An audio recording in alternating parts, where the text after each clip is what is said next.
ശ്രീ മിഥുൻ, ഇതാ ഈ പാനലിൽ തന്നെ പങ്കെടുക്കുന്ന എല്ലാവർക്കും ഇത് അത്രമേൽ സങ്കീർണമാണ് എന്നതിൽ ഒരു അഭിപ്രായ ഭിന്നതയുമില്ല. അവിടുത്തെ സാഹചര്യം മനസ്സിലാകുമ്പോഴും അറിയാം ഒരു കുറ്റകൃത്യം അത് ചെയ്യേണ്ടി വന്നു, ആ പശ്ചാത്തലം എന്തുമാകട്ടെ. പക്ഷേ അവിടുത്തെ കോടതി അത് കുറ്റം എന്ന് കണ്ടെത്തുകയും വധശിക്ഷയ്ക്ക് വിധിക്കുകയും ചെയ്തതാണ്.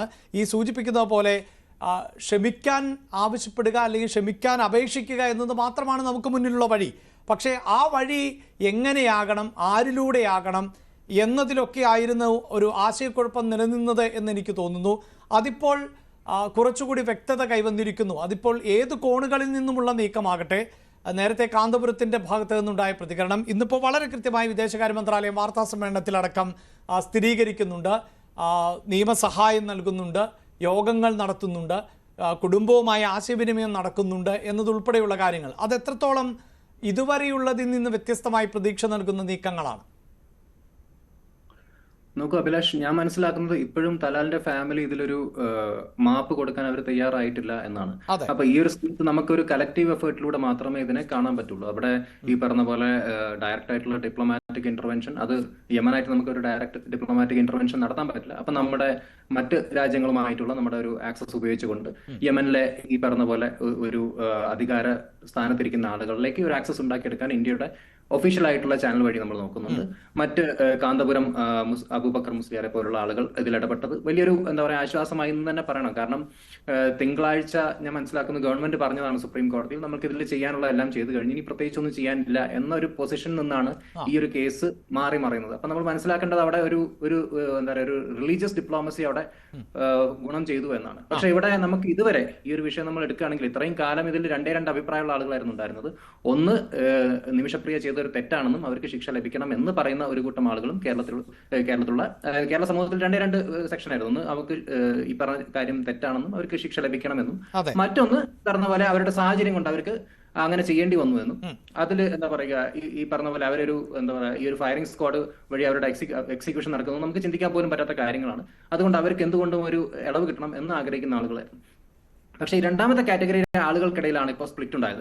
അതിൽ ക്രെഡിറ്റ് വാർ ആണ് ഇപ്പോൾ നടന്നുകൊണ്ടിരിക്കുന്നത്. അത് ഉണ്ടാക്കാൻ സാധിച്ച ഏക വ്യക്തി എന്ന് ഞാൻ പറയുന്നത് സാമുവൽ ജെറോമാണ്.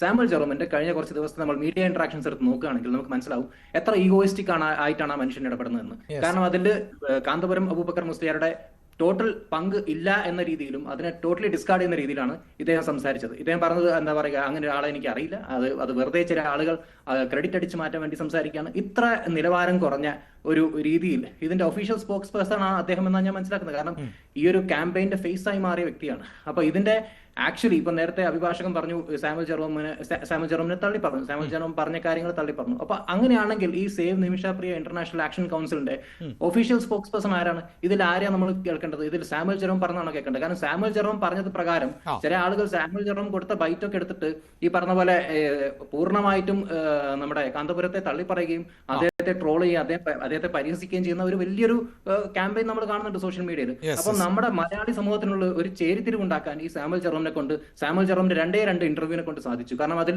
പലരും അദ്ദേഹത്തെ കോട്ട് ചെയ്യുന്നത് തന്നെ സാമുവൽ ജെറോം എന്ന് പറയുന്നത് നിമിഷപ്രിയയുടെ അഭിഭാഷകൻ എന്നാണ്. അപ്പൊ അങ്ങനെയുള്ള വലിയ ഇഷ്യൂസ് നമ്മുടെ സോഷ്യൽ മീഡിയയിൽ ഉണ്ടാക്കാനും അതിലൂടെ സോഷ്യൽ മീഡിയയിൽ ഒരു വലിയ സ്പ്ലിറ്റ് ഉണ്ടാക്കാനും മലയാളി സമൂഹത്തിനുള്ള വലിയൊരു സ്പ്ലിറ്റ് ഉണ്ടാക്കാനും ഈ സാമുവൽ ജെറോമിനെ കൊണ്ട് സാധിച്ചു എന്ന് ഞാൻ പറയുള്ളൂ. കാരണം ഇവിടെ നമ്മൾ ഏറ്റവും ചെറിയൊരു കാര്യം നോക്കിയാൽ മതി. കാരണം ഈ തിങ്കളാഴ്ച സുപ്രീം കോടതിയിൽ ഗവൺമെന്റ് തന്നെ ഒഫീഷ്യലി പറഞ്ഞൊരു സ്റ്റേറ്റ്മെന്റ് ആണ്, ഞങ്ങൾക്ക് ഇതിൽ ചെയ്യാനുള്ള എല്ലാ ഓപ്ഷൻസും ഇനി എന്താ പറയുക ഇല്ലാതായിരിക്കുന്ന ഒരു അവസ്ഥയാണ്. അപ്പൊ അവിടെയാണ് നമുക്ക് വലിയൊരു റിലീഫായിട്ട് ഈ പറഞ്ഞ പോലെ നമ്മുടെ കാന്തപുരത്തിന്റെ ഇടപെടൽ അവിടെ ഉണ്ടാവുന്നു. അപ്പൊ അതുകൊണ്ട് ഒരു റിലീഫ് കിട്ടിക്കഴിഞ്ഞാൽ അതിനെ അക്നോളജ് ചെയ്യാൻ പോലുള്ള ഒരു മെച്യൂരിറ്റി ഇല്ലാത്ത കൗൺസിലിലെ അംഗങ്ങളെ ആദ്യം മിണ്ടാതിരിക്കണം എന്നാണ് എനിക്ക് പറയാനുള്ളത്. പിന്നെ യമന്റെ ഒരു കോംപ്ലിക്കേഷൻ, യമന്റെ ഒരു പൊളിറ്റിക്കൽ സിനാരിയോ നമ്മൾ എടുത്ത് നോക്കുകയാണെങ്കിൽ അതൊരു വലിയ കോംപ്ലിക്കേറ്റഡ് സിറ്റുവേഷൻ ആണ്. അവിടെ ഈ പറഞ്ഞ പോലെ ഹൂതി കൺട്രോൾഡ് ആയിട്ടുള്ള ഏരിയാസ് ആണ്.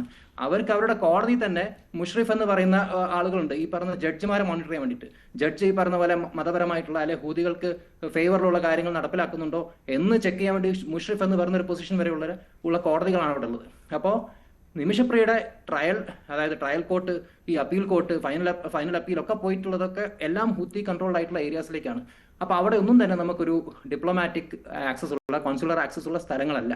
അവിടെയാണ് നമുക്ക് ഒരു പക്ഷേ റിലീജിയസ് ഡിപ്ലോമസി വർക്ക്ഔട്ട് ആവുക. കാരണം ഇതിലെ എക്സിക്യൂഷൻ അപ്രൂവൽ ഇവർ പറയുന്ന ഈ എന്താ പറയാ supreme political council. Shri Mithun, ഞാൻ ആവർത്തിച്ച് ചോദിക്കുന്നത് ഒരു പക്ഷേ സാധ്യമാകുന്ന ഒരു പ്രധാനപ്പെട്ട നീക്കം, അത് ആ രാജ്യത്തിൻ്റെ പ്രത്യേകതയാണ്. അവിടെ മതാധിഷ്ഠിതമായ നിയമങ്ങളാണ് എന്നത് എല്ലാവർക്കും അറിയാം. അപ്പോൾ കേന്ദ്ര സർക്കാരിനെ സംബന്ധിച്ചിടത്തോളം മറ്റൊരു നയതന്ത്രം എന്നത് പ്രയാസകരമാണ്. കേന്ദ്ര സർക്കാർ പറയുന്നുണ്ട് സൗഹൃദ രാജ്യങ്ങൾ കൂടി ഇതിൻ്റെ ഭാഗമായി ഉൾപ്പെടുത്തും എന്നുള്ളത്. അതോടൊപ്പം തന്നെ ഒരു പക്ഷേ ഈ നമ്മുടെ രാജ്യത്തെ തന്നെ മതസാമുദായിക വിഭാഗങ്ങളെ ഈ അനുകൂലമായ നിലപാടിലേക്ക് എത്തിപ്പെടാൻ സാധ്യതയുള്ളവരെ ഒരുമിപ്പിച്ച് നിർത്തുക, അത്തരം നീക്കം കൂടി കേന്ദ്രത്തിൻ്റെ ഭാഗത്ത് നിന്ന് ഉണ്ടാകേണ്ടതുണ്ടോ? തീർച്ചയായും ബാക്ക് ചാനൽ ഡിസ്കഷൻസിന് വേണ്ടിയുള്ള എന്തൊക്കെ അറേഞ്ച്മെന്റ് കേന്ദ്രം ചെയ്യുന്നതെന്ന് അവരൊരിക്കലും ഒഫീഷ്യലി ഡിക്ലെയർ ചെയ്യില്ല. അപ്പൊ അവരത് ചെയ്യുന്നുണ്ട്. അവർ പക്ഷേ കാന്തപുരത്തിന്റെ ഇടപെടൽ പോലും കേന്ദ്രത്തിന്റെ ഏതെങ്കിലും ഒരു ബാക്ക് ചാനൽ ആക്സസ് ഉണ്ടാക്കാനുള്ള ശ്രമത്തിന്റെ ഭാഗമായിട്ടാണോ നമുക്ക് പറയാൻ പറ്റില്ല. പക്ഷെ അങ്ങനെയൊക്കെ ഒരു ഭാഗത്ത് നടക്കുമ്പോൾ നമ്മളൊരു ഈ ഒരു വിഷയത്തെ, ഒരു മനുഷ്യജീവനെ സംബന്ധിച്ച ഒരു വിഷയത്തെ നമുക്ക് ഒരു കലക്റ്റീവ് ആംഗിളിലൂടെ, അതായത് ഒരു കലക്റ്റീവ് അപ്രോച്ചിലൂടെ അതിനെ നേരിടുന്നതിന് പകരം ഒരു വ്യക്തി വന്നിട്ട് ചാനലിൽ ഈ പറഞ്ഞ പോലെ കാന്തപുരത്തെ പൂർണ്ണമായി തള്ളിപ്പറയുകയും അവിടെ സമൂഹത്തിലെ രണ്ട് ഡിവൈഡ്, അവിടെ ഒരു ഡിവൈഡ് ഉണ്ടാക്കിയാണ്. രണ്ട് സെക്ഷൻസ് ആണ് കാന്തപുരത്തിന് വേണ്ടിയിട്ടും മറ്റേ ഈ സാമുവൽ ജെറോമിന് വേണ്ടി സംസാരിക്കുന്ന ആളുകൾ. അപ്പൊ അങ്ങനെയുള്ള ഒരു ഡിവൈഡ് ഉണ്ടാക്കേണ്ട ആവശ്യം ഇവിടെ ഉണ്ടായിരുന്നില്ല. കാരണം ഇതൊരു കലക്റ്റീവ് അപ്രോച്ചിലൂടെ നമുക്ക് ആക്സെപ്റ്റ് ചെയ്യാൻ പറ്റിയ ഒരു കാര്യമായിരുന്നു. ഇപ്പൊ ഇവരെ അംഗീകരിച്ചില്ല. ഇന്ന് ഞാൻ ടൈംസിന്റെ ഒരു റിപ്പോർട്ട് വായിക്കായിരുന്നു. അപ്പൊ അതിൽ പറയുന്നുണ്ട് ഈ save Nimisha Priya international council has urged the public to stay calm and avoid unnecessary social media debates. എന്നിട്ട് അതിൽ പറയുന്ന മറ്റൊരു കാര്യം, it said Kanthapuram AP Abubakar Muslia's intervention achieved results that 5 years of legal efforts could not. അതായത് 5 വർഷമായിട്ട് സാധിക്കാത്ത കാര്യങ്ങൾ കാന്തപുരത്തിന്റെ ഇടപെടൽ കൊണ്ട് സാധിച്ചു എന്ന് ആക്ഷൻ കൗൺസിൽ തന്നെ പറയുന്നുണ്ട്. അപ്പൊ അങ്ങനെ ഒരു വ്യക്തിയെ നമ്മൾ എന്തുകൊണ്ടാണ് ഇത്രയും തള്ളി പറഞ്ഞത്, എന്തുകൊണ്ടാണ് അദ്ദേഹത്തെ അപമാനിക്കുന്ന രീതിയിലുള്ള ഈ സോഷ്യൽ മീഡിയ ക്യാമ്പയിൻ നടക്കുന്നത്? കാരണം അവിടെ ഷെയ്ഖ് ഹബീബ് ഒമർ എന്ന് പറഞ്ഞത് വളരെ റിവേർഡ് ആയിട്ടുള്ള, വളരെ റെസ്പെക്ട്ഫുൾ ആയിട്ടുള്ള ഒരു ഫിഗറാണ്.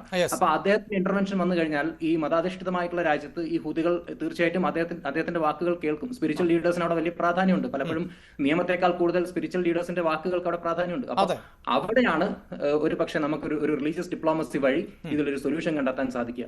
അപ്പൊ അതുകൊണ്ട് ആ ഒരു ചാനലിലെ ഡിസ്കഷൻ നടക്കുമ്പോൾ അതിനെ ഇത്ര വലിയ രീതിയിൽ ഇവിടെ കേരളത്തിൽ പ്രശ്നങ്ങൾ ഉണ്ടാക്കുന്ന, സോഷ്യൽ മീഡിയയിൽ വലിയ രീതിയിലുള്ള ഡിബേറ്റ് നടക്കുന്ന, ഒരു ക്രെഡിറ്റ് വാർഫെയർ നടക്കുന്ന സിറ്റുവേഷനിലേക്ക് എത്തിച്ചത് ഇതിന്റെ സ്പോക്സ് പേഴ്സൺ ആയിട്ടുള്ള സാമുവൽ ജെറോമാണ്. അപ്പൊ സാമുവൽ ജെറോം ഒരു ഒഫീഷ്യൽ സ്പോക്സ് പേഴ്സൺ അല്ല എങ്കിൽ അദ്ദേഹത്തെ ഒഫീഷ്യലി തന്നെ മാറ്റണം. കാരണം അത് നിമിഷപ്രിയ തീർച്ചയായും ഒരുപക്ഷെ താങ്കളുടെ വാക്കുകളും ചോദ്യങ്ങളും ഞാൻ ആവർത്തിക്കുന്നില്ല. കാരണം സുഭാഷ് ചന്ദ്രൻ അവിടെ കൈ ഉയർത്തുന്നുണ്ട്. അദ്ദേഹത്തിന് കൃത്യമായി മറുപടി നൽകാൻ സാധിക്കുമെന്ന് തോന്നുന്നു. ശ്രീ സുഭാഷ് ചന്ദ്രൻ,